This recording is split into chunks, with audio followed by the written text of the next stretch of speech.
¿Estamos así? Bueno.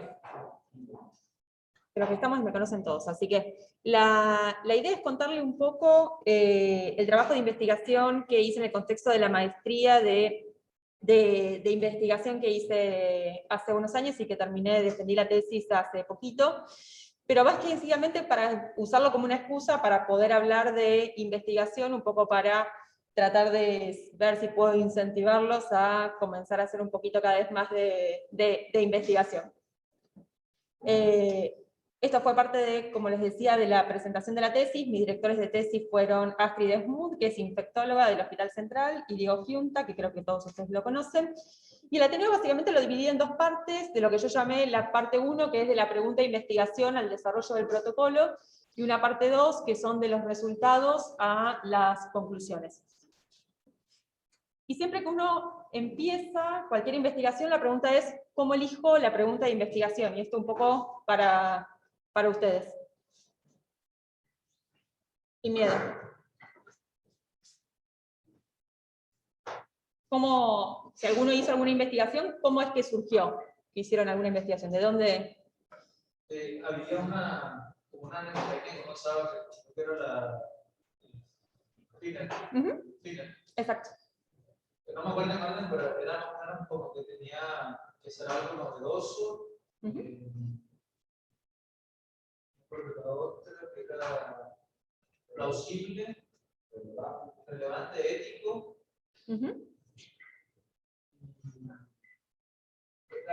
Bien, eso es lo que uno considera que es una buena pregunta de investigación, ¿no? Los 5 criterios FINER, y que uno le suma habitualmente la plausibilidad biológica que no está dentro de los criterios FINER. Pero en el día a día, si yo les digo hoy, usted tiene que hacer un trabajo de investigación, ¿cómo se les ocurre una pregunta? ¿De dónde sale? De la práctica clínica. La práctica clínica, sí. Básicamente hay dos formas, ¿no? Uno dice, bueno, cuando me puedo poner a hacer una investigación, tengo dos formas. Una es, tengo un campo de interés y me pongo a estudiar acerca de lo que a mí más me interesa, o la parte más práctica, es la que me ha servido a mí a lo largo de estos años, es la práctica diaria. Todos los días hay una pregunta de investigación que está encubierta en todos los pacientes que estamos viendo. ¿Y qué es lo que hace uno con eso? Habitualmente se pone a estudiar e investigar un poco más, y en ese contexto lo que tiene que ir a buscar son los gaps del conocimiento. Esto lo deben haber escuchado muchas veces, y uno dice, bueno, yo la primera vez que cuando me dijeron en segundo año que es un gap del conocimiento, yo no sabía muy bien a qué se referían, y dónde encontrarlos. ¿Dónde están los gaps del conocimiento? Para mí, y eso cada uno tendrá su estrategia, pero para mí habitualmente es cuando yo leo un artículo científico, habitualmente en la parte de la discusión aparecen, luego de las debilidades y de las fortalezas, ahí siempre están los gaps del conocimiento, aquellas cosas que esos estudios de investigación no lograron alcanzar y que nos van a servir a nosotros para futuras investigaciones. Siempre es una buena parte cuando debe buscarlo ahí. Y uno se hace básicamente una lista de preguntas. Y esto, yo les cuento algo personal. Yo desde el segundo año tengo un listado de preguntas que habitualmente cada 3-4 días voy renovando, y cuando tengo tiempo me pongo a buscar si sobre eso puedo encontrar alguna pregunta de investigación. ¿Y de dónde salen? Salen siempre de la práctica diaria, de todos los días. De ahí uno termina eligiendo lo que uno conoce como la pregunta de investigación. ¿Qué es lo que se considera una buena pregunta de investigación? Como decía Pepe, es aquella que cumple los criterios FINER, que es básicamente que sea factible, que sea interesante, que sea novedosa, que sea ética y relevante. La realidad, lo que uno aprende cuando hace un poquito de investigación es que la primera pregunta uno quiere que sea la mejor de todas, la más novedosa, y la realidad es que hay que tener objetivos que sean realistas. Entonces siempre lo más importante es que nos hagamos una pregunta que sea factible, que nosotros la podamos hacer. ¿Tiene que cumplir todas nuestras cosas? Sí, seguro, pero tenemos que poder lograrla. Y la idea un poco es contarles cómo surge este trabajo de investigación. Esta pregunta en realidad surge cuando yo era R3 en la central de emergencia. Como ustedes, recibía pacientes inmunosuprimidos no HIV en el central, y mi gran pregunta era, bueno, llegaba el paciente, yo le veía una radiografía y tenía una neumonía bilateral. ¿Tengo que cubrirlo para PCP? ¿No tengo que cubrirlo para PCP? ¿Esto tiene indicación en este momento que yo lo haga? ¿O puedo esperar hasta que estén los resultados de la PCR, que habitualmente, como ustedes saben, saben por lo menos 48 horas, incluso en el hospital. Entonces, un poco lo que empecé a preguntarme es si existía alguna forma de, si yo con los antecedentes que veía en ese momento del paciente, con la clínica que tenía y con los estudios complementarios que puedo hacer en el primer momento que arriba el paciente al hospital, si con eso yo podía tener alguna forma de poder descubrir qué era lo que le estaba pasando. Y un poco me puse a buscar sobre los modelos predictivos. Así es como que ya los modelos predictivos y a pensar, bueno, estaría bueno de, capaz, si sería útil para mí como médica, si yo tengo este paciente que se me presenta, poder aplicarle un score predictivo y que me sirva a mí para saber si ese paciente tiene o no neumonía por PCP, cuál es la chance que tenga neumonía por PCP, y darle tratamiento empírico con Bactrim. ¿Y por qué esto es importante? Porque cuando uno va a leer, disminuye la mortalidad. 48 horas, 72 horas en estos pacientes, que los cubramos o no los cubramos, cambia.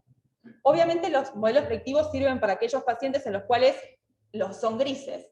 Obviamente que el que es súper fácil y súper claro que tiene un PCP, es muy fácil, todos lo ponemos.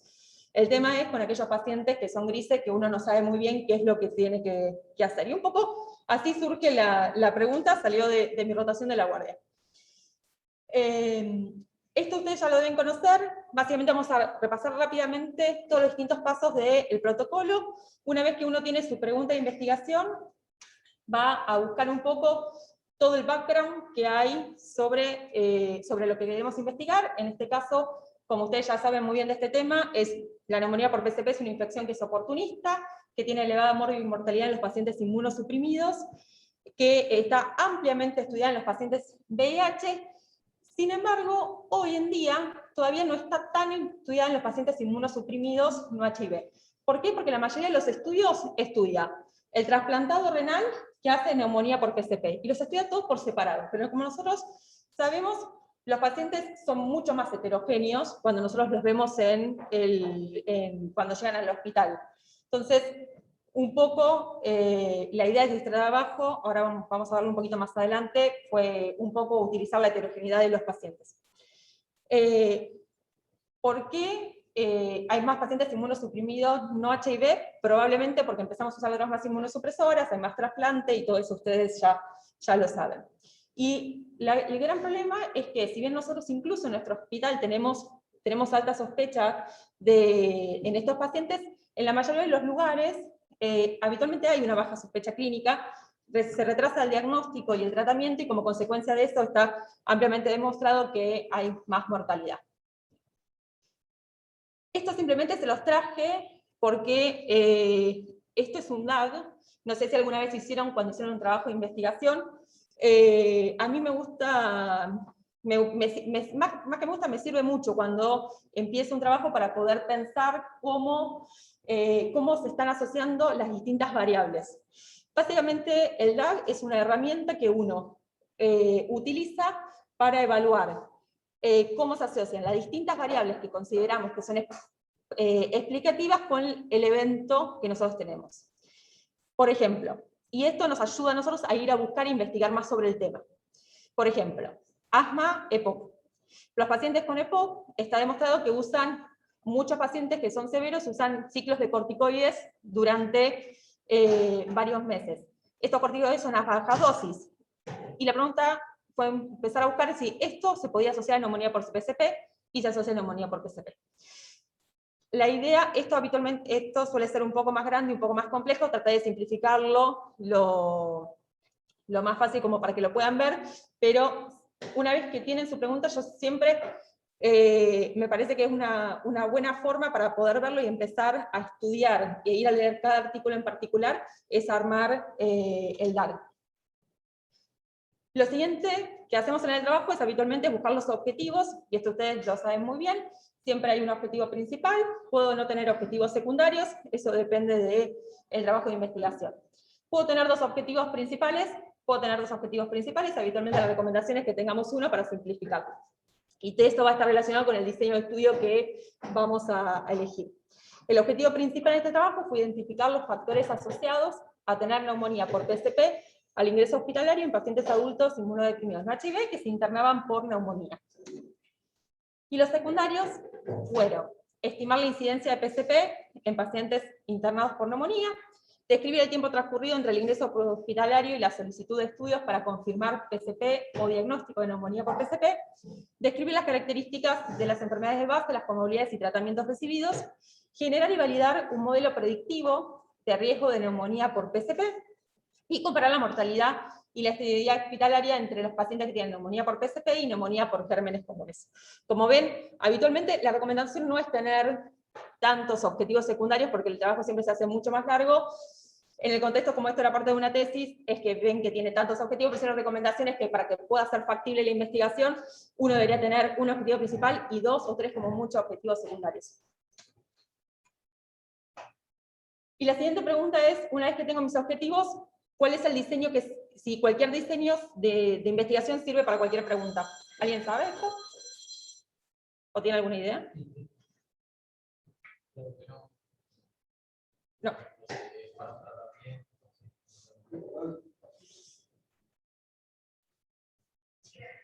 Imagino que no, porque dependerá del tipo de recibes, son mujeres asociadas a una enfermedad, ¿no? Totalmente. Cualquier diseño nos sirve para cualquier pregunta.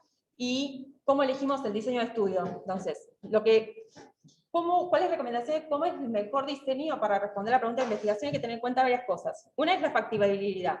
Otra es los costos. A todos nos encantaría poder hacer trials, pero la realidad es que no tenemos ni tiempo ni los costos para poder hacerlo. Y lo otro es el riesgo y el beneficio de los sujetos de investigación, que eso siempre en los trials hay que tenerlo en cuenta.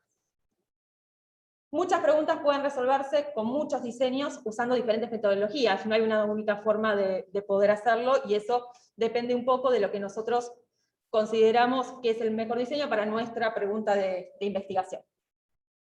En este caso, lo que elegí fue un estudio de casos y controles macheado, anidado en una corte retrospectiva de pacientes inmunodeprimidos no HIV, que en ese periodo de estudio.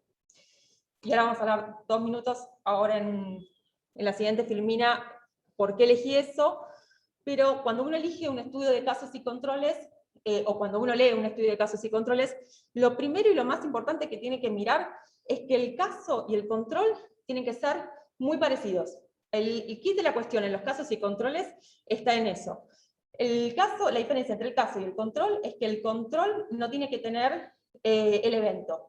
Y la recomendación es que sea lo más parecido al control. O sea que en este caso el mejor control era alguien que tuviera neumonía con otro rescate.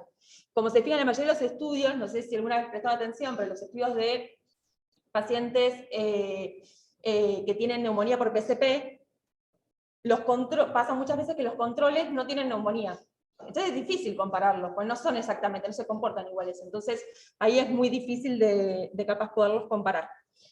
Y rápidamente, los estudios de casos y controles, uno dice, bueno, de la población de los casos, que en este caso serían todos los pacientes que se atendieron en el hospital y que se internaron por neumonía por PCP, nosotros tomamos una muestra, y en esos medimos las variables predictoras.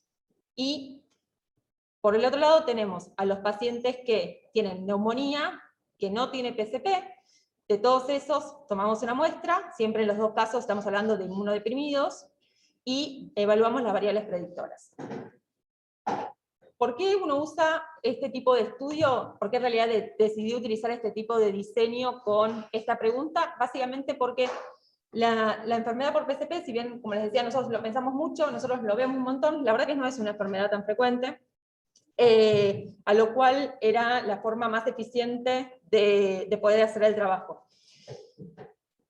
Nos permite además identificar, como decía, factores de riesgo de una enfermedad, pero estos estudios no permiten estimar incidencia o prevalencia. Como yo les había mostrado, uno de mi primer objetivo secundario era evaluar la incidencia de neumonías por PCP. En esos casos, la forma que uno tiene de hacerlo es lo que alguna vez han capaz leído, que son los casos y controles que están anidados en una corte.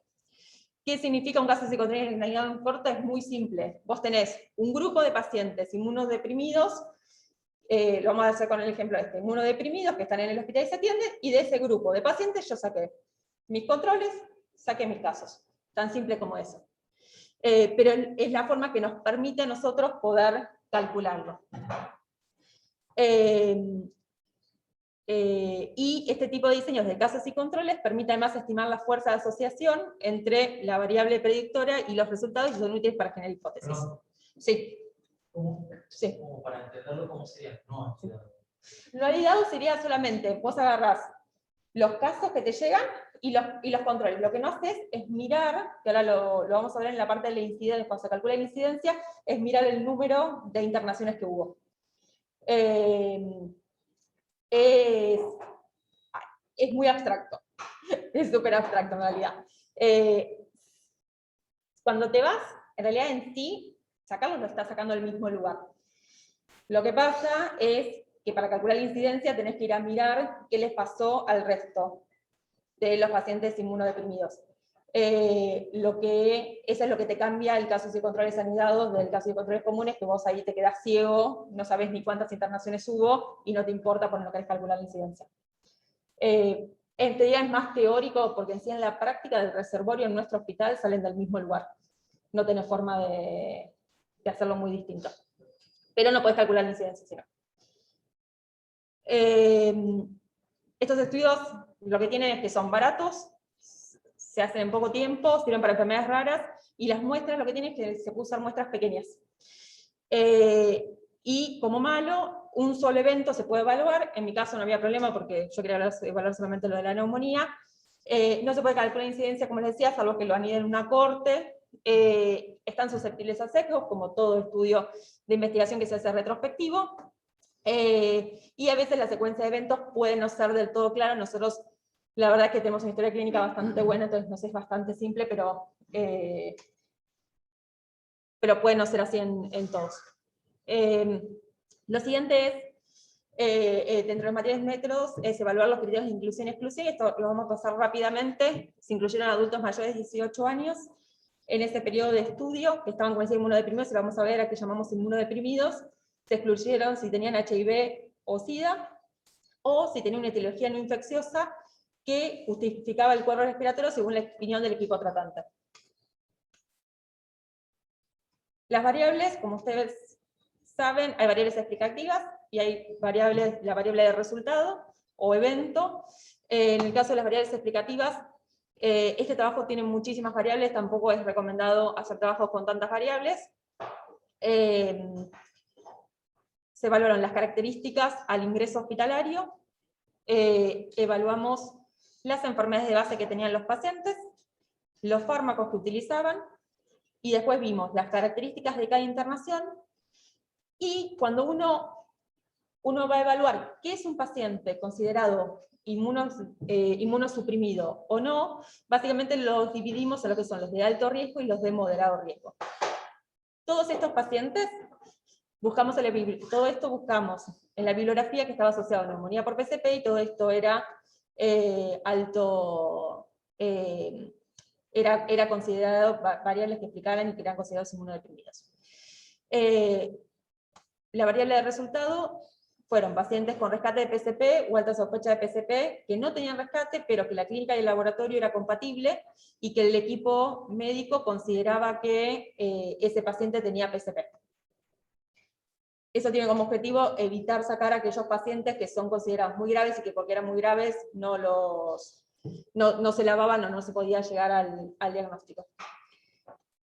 Dos palabras de lo que es la operacionalización de las variables, que algunas veces me preguntaron. Cuando habla de la operacionalización de las variables, básicamente es el conjunto de operaciones secuenciales para conversión, que son de términos abstractos a datos empíricos. Uno pasa de un concepto abstracto, como es la neumonía por PCP, a una variable observable, neumonía por PCP en clínica y laboratorio, y lo que es la definición operativa, que es así, en lo posible, como se debería ver en cada una de las variables que nosotros vamos a medir. Todo esto que ustedes ven acá es lo que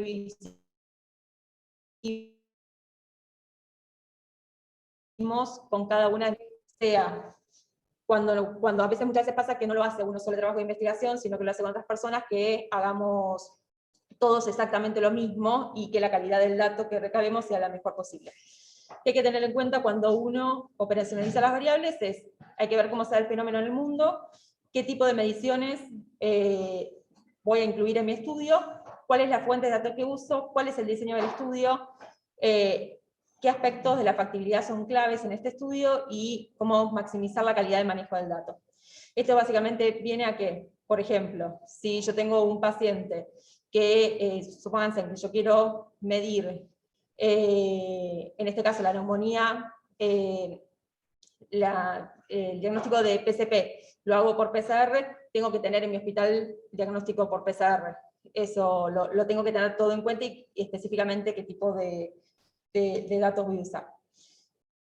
En lo que respecta a lo que es el muestreo y el cálculo muestral, lo vamos a pasar rápido. Se incluyeron, es un muestreo aleatorio y consecutivo, eso significa que incluimos a todos los pacientes que vinieron por la historia clínica que tenían neumonía por PCP.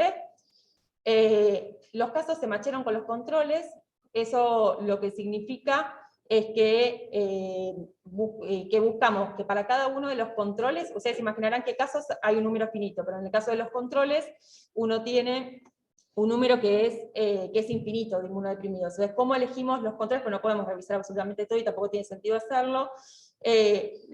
Lo que se hace es machearse, es decir, buscar lo más parecidos posible. ¿A través de cómo se hace? A través, en el caso de este elegimos hacerlo a través de sexo y de edad, y en el periodo de tipo de internación, con el objetivo de que los pacientes sean los más parecidos. No íbamos a comparar un paciente que se había internado capaz en el 2019 con uno que se había internado en el 2002, donde capaz el estándar de cuidado era distinto. Entonces, para que sea lo más parecido, buscamos que en el periodo de tiempo encontrarles un compañero, para decirlo de alguna manera.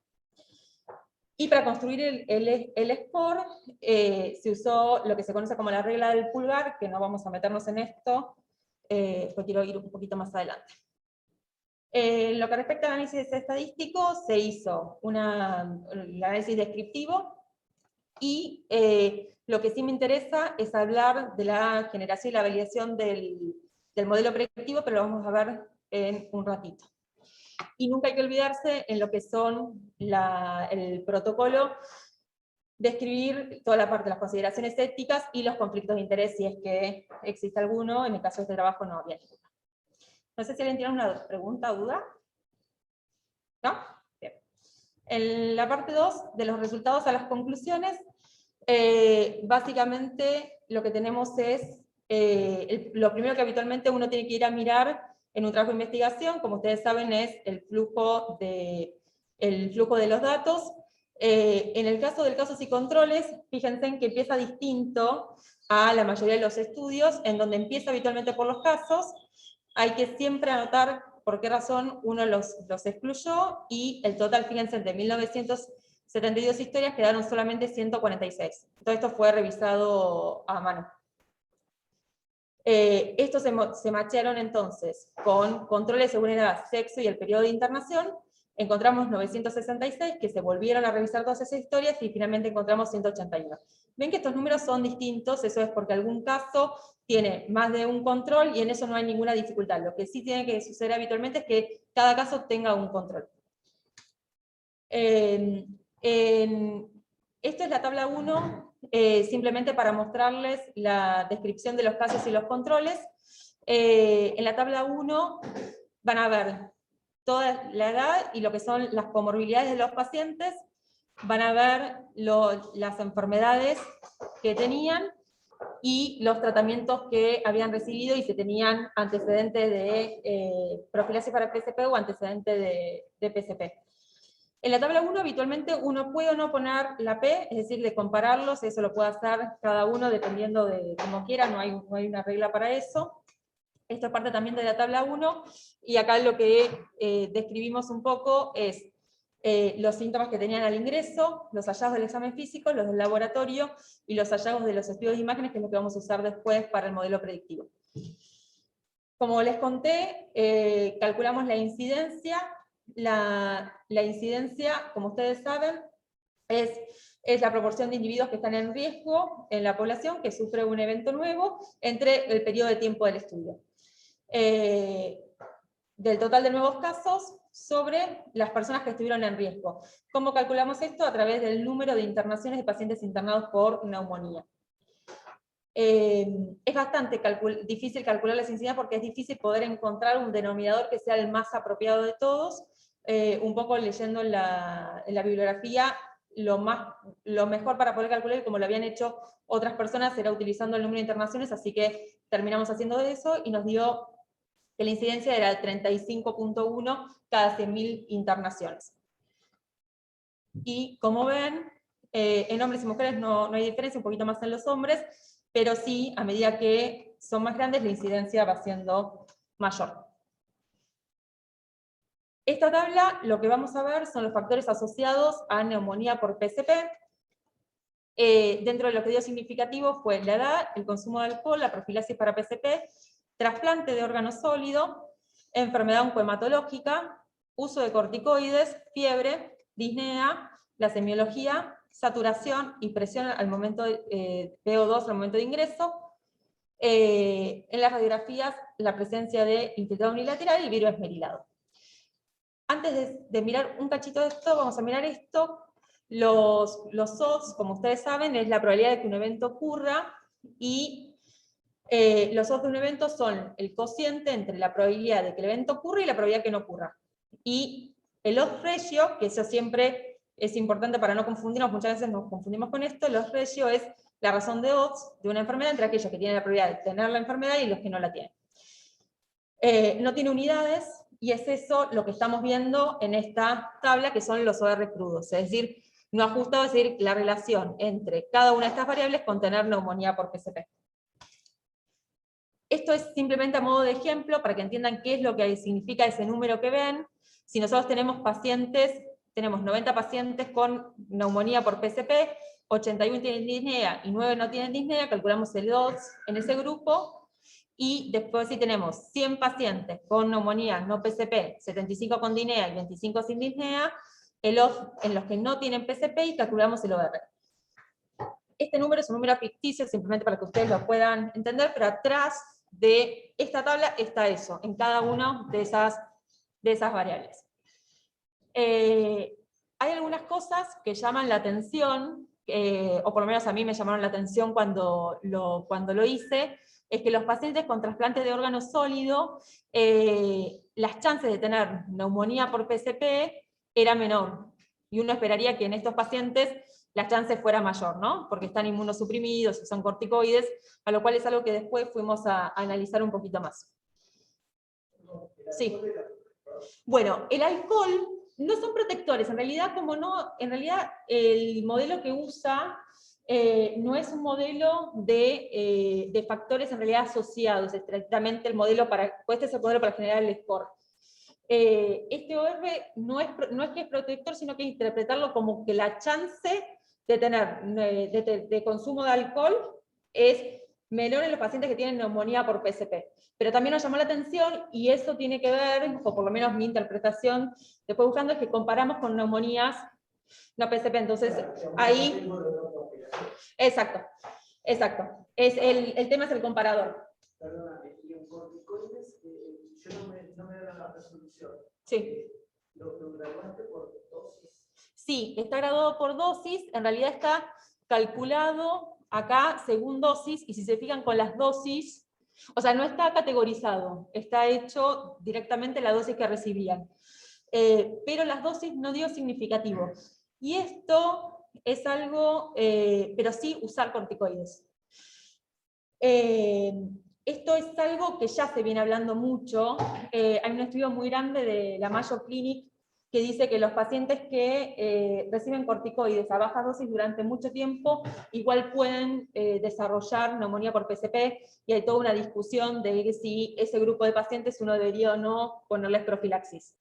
Esto va un poco en concordancia con eso que en dosis no nos dio.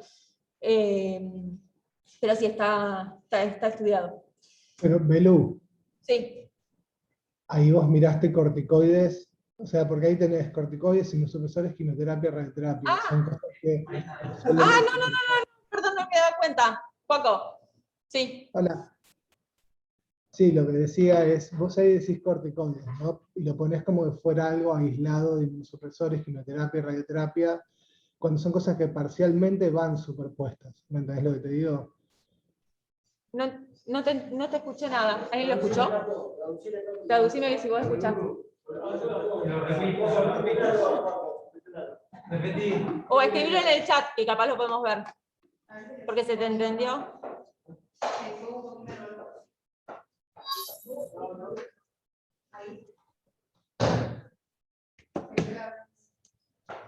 No entendimos, Juaco. No te escucho. Escuchaba, pero justo en ese momento estaba abajo. Corticoide va asociado a los otros factores. Ah, sí. Sí, pero ¿sabés qué? Está aislado para el... Sí, pero ¿sabés que hay un estudio grande de la Mayo Clinic que justamente está sin estar asociados a otros factores? Esa justamente era la discusión en otro de los artículos. Eso. Ahí no sé si está escribiendo algo más. Sí. Dice. Ah, perdón, ¿dijo algo más? Pone naranja. Creo que hay una superposición. En este hay una superposición. Nada más. Sí, está bien. Sí, ya entendí. Sí, creo que sí. Espérate que. ¿Ahora? ¿Por qué no sale? No sigue. Ahí está. Bueno. Dos palabras de cómo generar y validar un modelo predictivo. Predicciones hacemos todo el tiempo. Como médicos siempre estamos tratando de evaluar cuál es la probabilidad que le suceda tal o cual cosa a nuestros pacientes. Modelos predictivos conocen un montón y los usamos todos los días. El score de Wells, el PESI, hay muchísimos scores que usamos todos los días y que buscan un poco, a través de los datos y los algoritmos estadísticos y las técnicas de Machine Learning, identificar la probabilidad que eventos futuros sucedan o no, basados en datos que tenemos en la realidad. Este artículo simplemente se los traje para que el que le interese leer un poco más, es súper fácil leer de cómo llevar adelante un modelo, cómo realizar un modelo predictivo. A grandes rasgos lo que se hace es se genera el modelo, se evalúa la performance del modelo y se valida el mismo. Lo primero que hacemos es generar y comparar los modelos predictivos. ¿De dónde sacamos los datos? Los sacamos de esta tabla. Lo que fuimos a hacer fue agarrar todas aquellas variables que habían dado significativas y aquellas variables que considerábamos que eran importantes, más allá que no estaban significativas, fuimos a generar los modelos. ¿Cómo se generan los modelos? Las variables que nosotros queremos incluir, probamos. Hicimos 21 pruebas hasta que elegimos este modelo, que era el que consideramos que era el mejor. ¿Por qué se considera el mejor? Porque es el que tiene la mayor cantidad de observaciones y a través del criterio de información de Akaike, es el más bajito de todos, y el criterio y el área bajo la curva RO, que es la mejor de todas. Esto se hace comparando absolutamente todos los modelos. Yo no se los traje porque no se veía bien cuando uno lo ponía en una filmina. Lo que hicimos en total se incluyeron 21 coeficientes que correspondían a 12 variables y se eligió este modelo. El modelo básicamente lo que incluye, cuando hablamos de modelo estamos hablando de lo que va a ser después el score, incluye todos estas variables: la edad, profilaxis para PCP, el antecedente de POC, trasplante de órgano sólido, la enfermedad oncohematológica, el uso de corticoides, tos, fiebre y disnea, la semiología de ingreso y radiografía o tomografía. El tercer paso que hacemos es, una vez que tenemos el modelo predictivo seleccionado, lo que hacemos es evaluamos la performance de ese modelo. Y eso lo hacemos a través de lo que se llama calibración y discriminación. Es decir, sometemos a nuestro modelo para ver cómo está funcionando. La calibración básicamente lo que evalúa es el acuerdo que existe entre el evento observado y lo predicho. ¿Y qué rápidamente significa eso? Es que lo que vemos de probabilidad observada y la probabilidad estimada del modelo sea igual. Lo siguiente que tenemos que hacer es la discriminación. Y la discriminación habla de la habilidad que tiene el modelo de discriminar entre un paciente que tiene neumonía por PCP de uno que tiene una neumonía por otros gérmenes. Si ven este gráfico, esto es una curva ROC, en el eje X es uno menos especificidad, que serían los falsos positivos, y en el eje de la Y son los verdaderos positivos. Los modelos que son considerados mejores son los que tienen la curva ROC con mayor área bajo la curva. Esta es la discriminación del modelo, y como ven, esto va entre 0 y 1, y es de 0,91, con un intervalo de confianza que va entre 0,89 y 0,94, por lo cual el modelo en sí que elegimos, tanto la calibración como la discriminación, funciona bien. Dos palabras, una vez que vimos cómo funciona el modelo en sí mismo, lo que tenemos que hacer es hacer lo que se llama la validación, y la validación hay dos formas de validar el modelo, una es la validación interna y otra es la externa. La interna básicamente habla de la validez del modelo en la población de la cual vienen los datos, permite evaluar la estabilidad de ese modelo y la calidad de la predicción.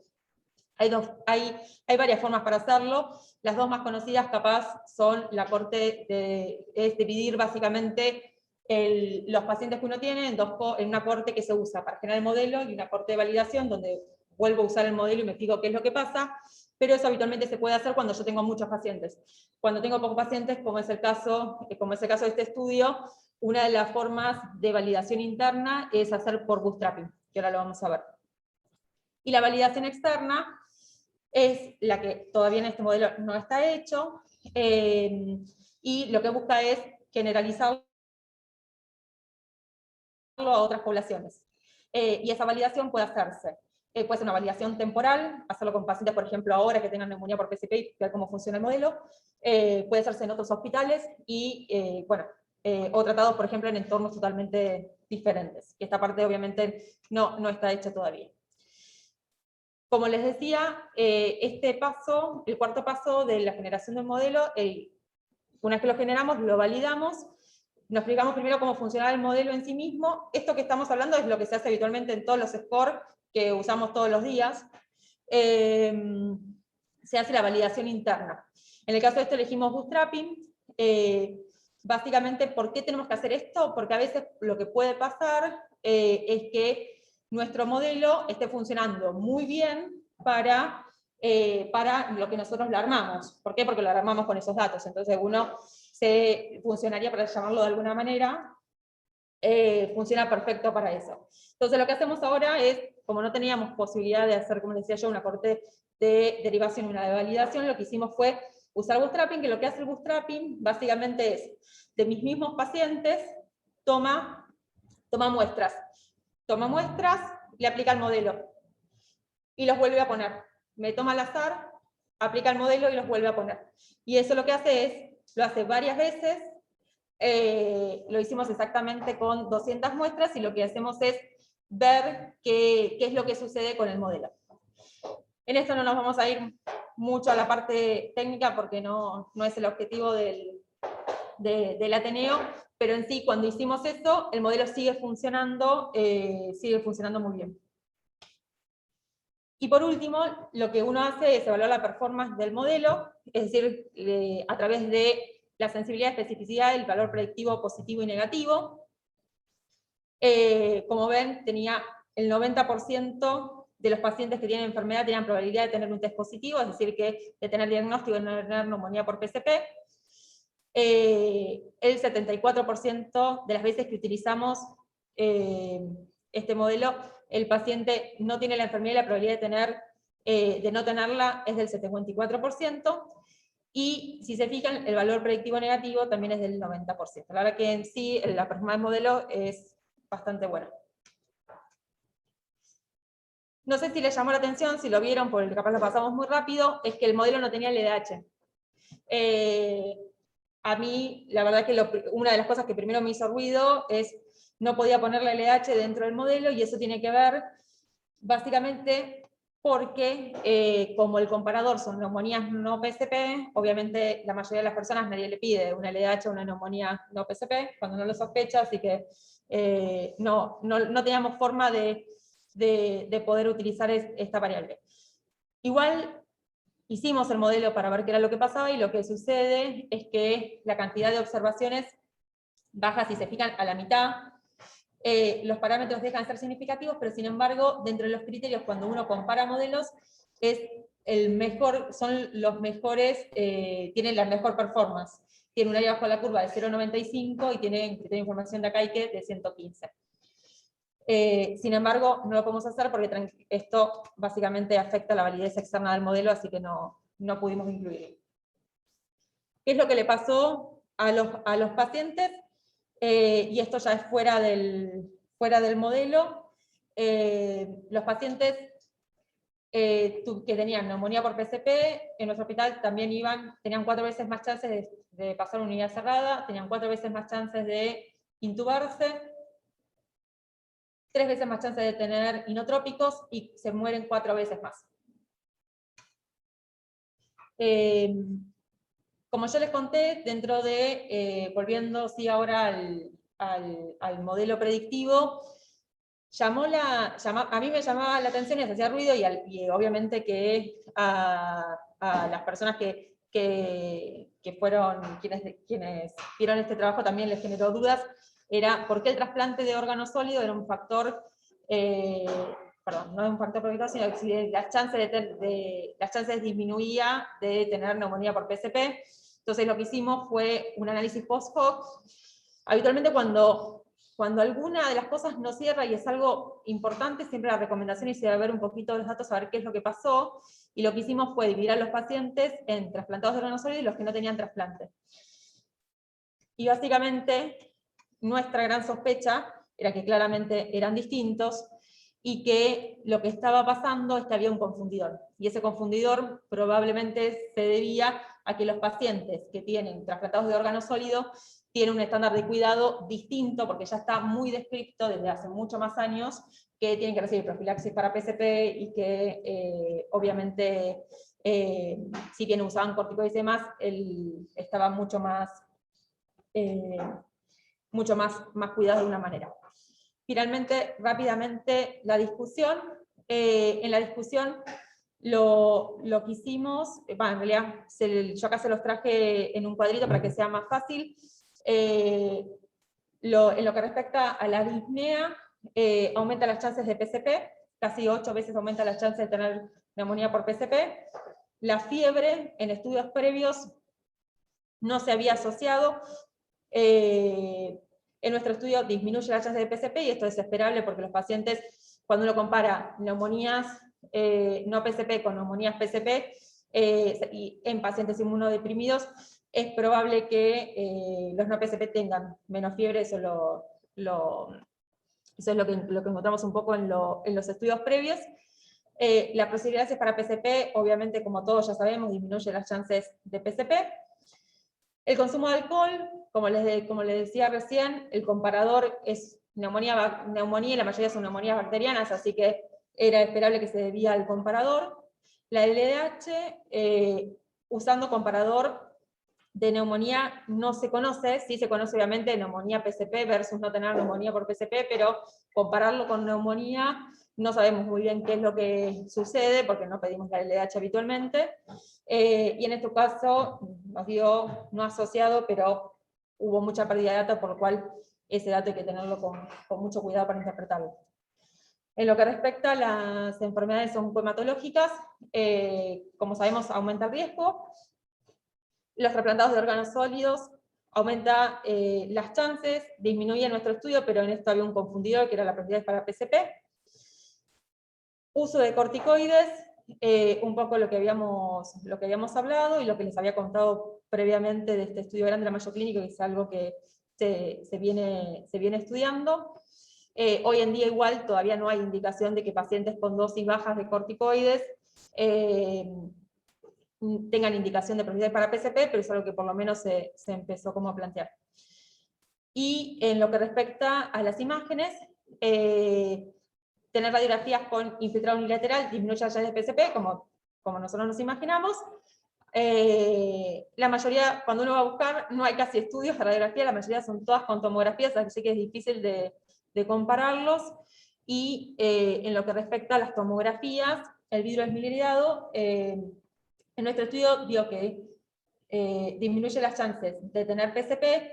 Cuando uno va a buscar en estudios previos, en realidad lo que dice es que en realidad lo que uno encontraría en los pacientes inmunodeprimidos no HIV, con PSP puede tener consolidaciones y puede aparecer cualquier cosa en líneas generales, así que tampoco, también sería difícil de interpretar. El modelo que hicimos, predictivo de neumonía para PSP, lo que ustedes vieron, este modelo termina, lo que se hace después es calcularse qué puntaje se le da a cada una de las cosas. Eso quería llegar a hacerlo para ahora, pero no llegué a hacerlo. A eso lo que hacemos, le ponemos un puntaje, esa última parte es la parte más simple de todas, y se empieza a aplicar el score. No hay un score predictivo para este grupo de pacientes, o por lo menos buscando, no encontramos si hay en pacientes HIV, pero no en pacientes no HIV. Creo que lo que tiene de positivo es que lo que incluye son cosas rápidas que podemos tener en el laboratorio de imágenes rápidamente, y las características clínicas, que fiebre, tos y disnea, 3 cosas que preguntamos siempre en el interrogatorio. Hay un subregistro igual del alcohol, esto también para tomarlo con pinzas. De hecho, esto no está incluido en el modelo, y pérdidas de datos con respecto al ADH, que tampoco está incluida en el modelo. Las performances en sí, cómo funciona el modelo, por lo menos en la validación interna es bueno. En lo que respecta a la incidencia, la incidencia, lo reportado está entre 2 a 90 casos de internación, en nuestro fue 35. Y en lo que respecta a la evolución durante la internación, fíjense en que el tiempo entre la sospecha diagnóstica y el inicio del tratamiento en nuestro hospital es de un día, con un rango intercuartil que va entre 0 y 5. O sea, hay pacientes que hasta 5 días después recién sospechamos que tiene PSP. A diferencia de otros estudios que incluso es mucho mayor. Sin embargo, la mortalidad es alta, y la mayoría de los pacientes, cuando los analizamos, tenían en su mayoría una coinfección bacteriana que probablemente esté relacionado con esto, la alta mortalidad. Sí. Sí, 30 días. Finalmente, para las debilidades y fortalezas del estudio, de las debilidades, sigue siendo un grupo heterogéneo, es difícil de definir que es un paciente inmunodeprimido en la bibliografía. Era mucho más fácil quedarme con un grupo solo de pacientes, pero la verdad es que el desafío clínico y mi pregunta de investigación venía por encontrar cuáles eran los pacientes que tenían como más riesgo, tratar de encontrar dentro de los inmunosuprimidos quiénes eran, así que esto es obviamente un problema. Sin embargo, en eso fui bastante meticulosa, y las historias clínicas las revisé yo sola, así que siempre hice todo el mismo criterio. Se usan bases secundarias, y obviamente la base de secundaria, si uno en el hospital es de alta calidad, la historia clínica no está hecha para hacer investigación, lamentablemente cuando solo lo usamos para un registro solamente de la práctica diaria, pero la verdad que hay muchos datos que se pierden, y en eso obviamente se puede afectar siempre la validez externa de los resultados. Y creo que como positivo no hay modelos predictivos para el abordaje de estos pacientes. Si bien el modelo no se validó todavía de manera externa, la validación interna es buena, y en principio para el hospital podría servir. Creo que esto es importante porque la neumonía por PSP en los inmunosuprimidos es un fenómeno que va a ir aumentando y va a seguir en aumento. Seguimos teniendo en algunos pacientes baja sospecha clínica, y sin embargo, obviamente, creo que hay que hacer más estudios como para terminar de entender mejor el fenómeno. Creo que para llevarnos a casa, como humilde recomendación, Todos los días hay preguntas de investigación. Escriban esas preguntas, exploren los rastros del conocimiento, armen equipos de trabajo, la investigación solo es muy difícil. Dedíquenle 2 o 3 horas por semana y no se desanimen. Uno en la investigación va a pasar que uno va a querer su trabajo de investigación al principio, lo va a odiar, y esto va a pasar muchas veces, pero siempre está bueno al final, cuando uno lo termina y ve el producto final. Así que nada, gracias.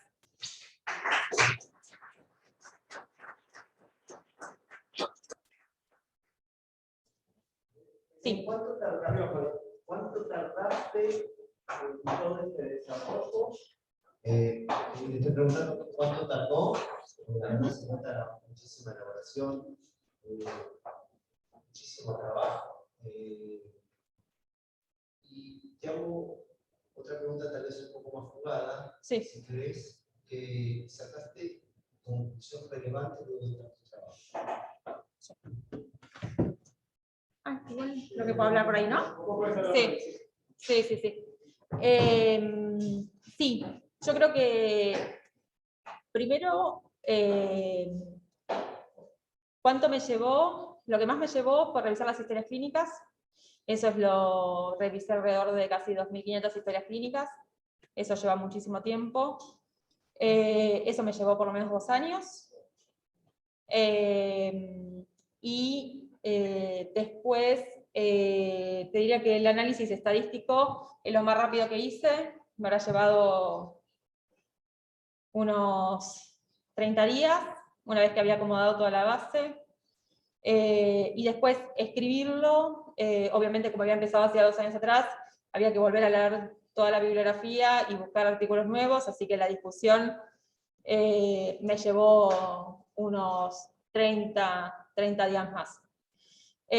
Con respecto a si saqué datos relevantes, en principio aprendí a hacer un score predictivo, que es el objetivo que un poco, cuando se me ocurrió la pregunta, empecé a leer y dije, uy, esto está buenísimo para aprender cómo hacer un score predictivo, y sí, creo que como crecimiento personal y en investigación, aprender a hacerlo y hacer todos los tapos, y en esto, al haberlo, sí, obviamente con guía y obviamente con la ayuda de Diego y con la expertise de Astrid desde la parte infectológica,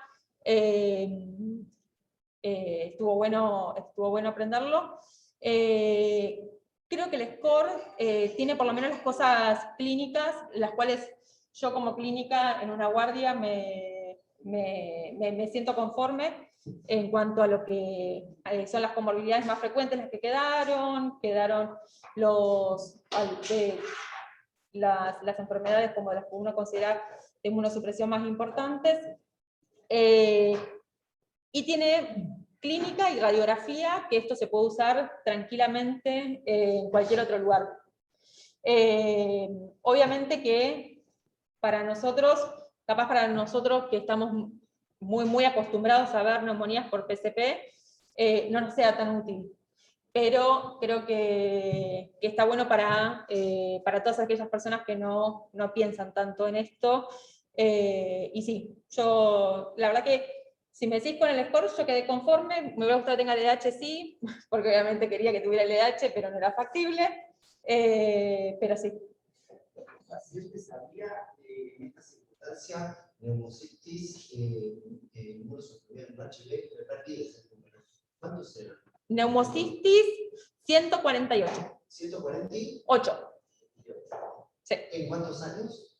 Y eso son casi 8 años. 8 años. Sí. Sí, no hablen de la estrategia de búsqueda porque iba a ser larguísimo, pero recabarlos, hice una estrategia de búsqueda múltiple que busqué a través de dosis de farmacia de Bactrim. Y por el otro lado, según la LDH, según antecedentes de relevancia, y fue un poco de trabajo de hormiga de ir a mirar cada una de las historias y definir si el paciente era inmunosuprimido o no, y asegurarme que tuviera PCP.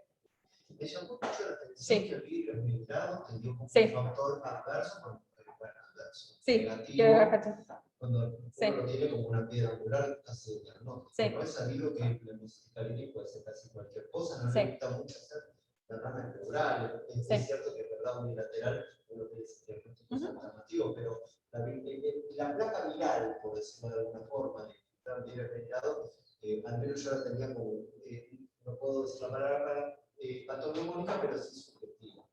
Y a ver si entendí bien, lo que le falta ahora, me faltaría una página más, Sí. es decir, bueno, si el paciente tiene esto, 2 puntos, si el paciente tiene esto, 1,5 punto, si el paciente tiene esto, 4 puntos.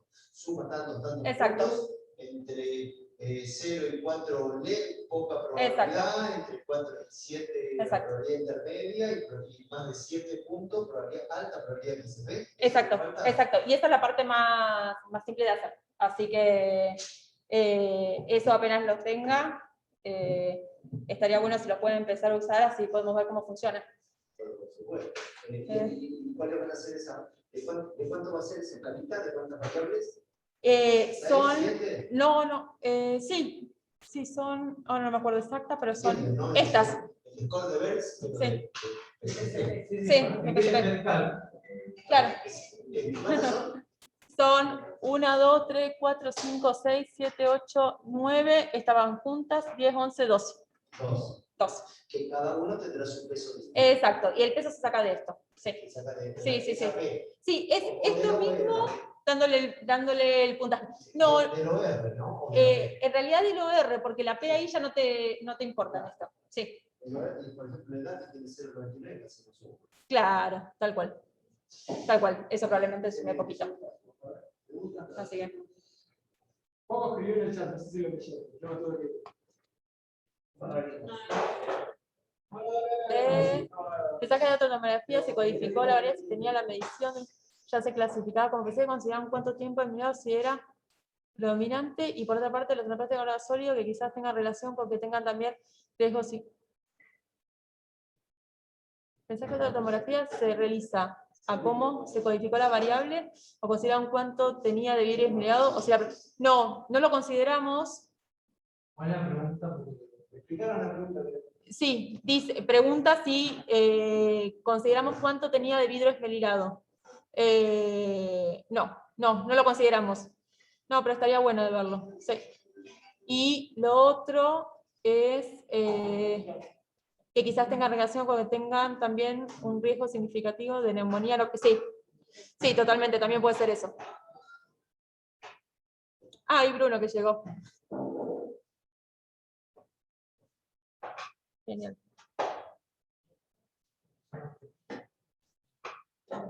No, bueno. Yo lo único que quería decir, que la verdad que está buenísima la investigación, me encantó, tiene una complejidad impresionante. La verdad que lo que decís al final, para mí como conclusión es la investigación nuestra del tercer mundo, en Argentina, en nuestro medio, creo que es fundamental. La verdad que cuando decís que realizaste vos solita 200.000 pacientes, Más o menos. es una monstruosidad, sinceramente. La verdad que es una locura, te felicito, la verdad. Son números, digamos, que uno no le entra en la cabeza. Nosotros estamos repartiendo unos 200 pacientes, es un trabajo muy chiquito, y está reunido con 1.500 sola. Yo me quedo con eso. Para mí, en nuestro medio, la verdad, que no tenemos. Tal vez en los hospitales es el lugar donde más medios tienen en el país. Sí. Pero la verdad que incluso en el hospital italiano, que es absolutamente complejo, es una investigación. Y yo insisto mucho en una cosa que quiero remarcar, que dijo Bel, que es el tema del trabajo en equipo. Es decir, tal vez juntarse con 2, 3, 4 personas que tengan un interés común para trabajar en equipo. Es muy difícil esa investigación solo, yo creo que es prácticamente imposible. Y es absolutamente necesario, más allá de tener tutores, digamos, metodológicos, tutores en el área de investigación que estás haciendo, tener un equipo de trabajo. Por ejemplo, tal vez no sé, con un equipo de trabajo de 5 personas muy interesadas en ese área, esos 2.500 pudiesen haber sido repartidos entre 5 personas y hace que las cosas tal vez fluyan mucho mejor. Esa tal vez es una de las grandes dificultades que uno nota para mí en nuestro medio. O sea, hay mucha gente interesada en investigar, pero muchas veces quedas como medio solapa, medio solo. Y tenés que hacer el sacrificio que hizo Ben durante 3 años para tener una investigación. Así que eso me parece impresionante. Hablar sobre es impresionante. ¿Qué te iba a decir? Es un tema técnico, Sí. la verdad que no. Quería preguntarte, vos aquí todo lo que haces es hacer como el análisis bivariado, calculás básicamente la significancia estadística de alguna de esas variables, y vos ahí, cuando vos marcaste en rojo, era aproximadamente unas 12 variables que encontraste en bivariado. Exacto. Yo la parte que yo me perdí, porque Sí. después haces un análisis de bastante sólido, Sí, vos después construís un modelo multivariado. sí. ¿Ese multivariado no te desapareció en el sólido? ¿O tiene que ver por esta técnica No, que es utilizaste porque, en práctica? claro, porque, ¿O no, no sé cómo se llama? no, en realidad tiene que ver con, porque en realidad es una o sea, lo que se usa es una regresión, pero es distinta a la que usamos de factores asociados, es una específica para hacer modelos predictivos. El mecanismo sería, vos tomás las dos Univariado, variables sí, y las que yo considero que son importantes. las que consideras que son importantes, y en realidad trabajás con eso. Exacto, Cada exacto. vez que haces un modelo multivariado, en donde vas testando las variables. No, Eso es lo que yo entendía. Por eso- agarro las significativas y después agarré las que a mí me parecían que eran importantes. por eso, Y ahí empiezo a jugar con las variables. Por eso entre modelos mantuviste el sólido. Ujú, sí. Ahora hiciste un estudio posterior para ajustarlo. Y lo que hice después fui a mirar a ver por qué me había dado así. Obviamente está para seguir mirándolo y demás, y la idea es también obviamente mandarlo a una revista para publicar, tener un poco el feedback de esto, a ver qué le parece a otras personas, obviamente, y esto de lo que le parece a ustedes. Así que nada, bienvenidos a el que quiera leer y tenga ganas de leer el trabajo completo. Técnicamente no entendía lo que habías hecho. Sí. Ahora entendí. Si querés después te paso el coso. Sí, porque acá como fui medio rápido, sí. No, estamos Sí, perdón. Bueno.